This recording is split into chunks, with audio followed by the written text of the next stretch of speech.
Εδώ μπροστά όπως δείχνω, η γάτα στεκόταν εδώ, η γυναίκα φωνάζει γρήγορα φίδι. Και εδώ παίρνω τον πατά, αλλά τον πατά δεν μπορούμε να το χτυπήσω έτσι. Κάνει αυτό ένα. Γεμάτο φίδια είναι εδώ μέσα. Και γόρια που είναι ακάθαρτο το στρατόπεδο, αντί να έρχονται μια φορά την εβδομάδα να καθαρίζουν, τους έχουν εκεί και ξαπλώνουν. Με το φόβο των φιδιών μέσα στα ίδια τους τα σπίτια ζουν κάτοικοι της πόλης των Σερών και ειδικότερα στην περιοχή της ΔΕΗ, κοντά στο στρατόπεδο Παπαλουκά. Δεν τολμούν να ξεμητήσουν από τα σπίτια τους. Δεν τολμούν να αφήσουν πόρτες ή παράθυρα ανοιχτά. Τα φίδια είναι εκεί. Οι κάτοικοι φοβούνται. Φοβούνται για τους ίδιους, αλλά κυρίως για τις ζωές των παιδιών τους. Πήρα αυτή τη σκούπα, κοιτάξτε. Ήταν ολόκληρη. Με το χτύπημα, όχι την ώρα, έτσι. Να προλάβω να το χτυπήσω, να και τα αίματα.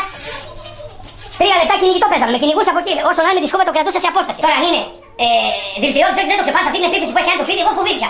Μόνο ένα νεκρό φίδι είναι καλό φίδι. Ο τρόμος και η αγωνία αποτυπώνονται στην φωνή των κατοίκων που περιγράφουν με γλαφυρό τρόπο τη μάχη που δίνουν καθημερινά με τα φίδια. Σε μια φάση φωνάζει η σύζυγός μου, γρήγορα λέει φίδι με γάτα. Εδώ που γίνεται αυτό εδώ δίπλα.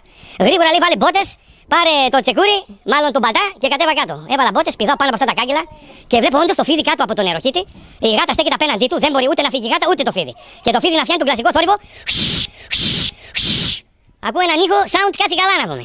Παίρνω μια σκούπα, γιατί βλέπω ότι με τον πατά δεν μπορούσα να το πετύχω. Γιατί άμα το δείτε πως είναι η κλίση του δεν μπορούσα. Εκείνο επιτίθονταν περίπου 3 λεπτά απέναντί μου, είχαμε σκληρή μάχη γιατί δεν ήθελα να το αφήσει να προχωρήσει αλλού.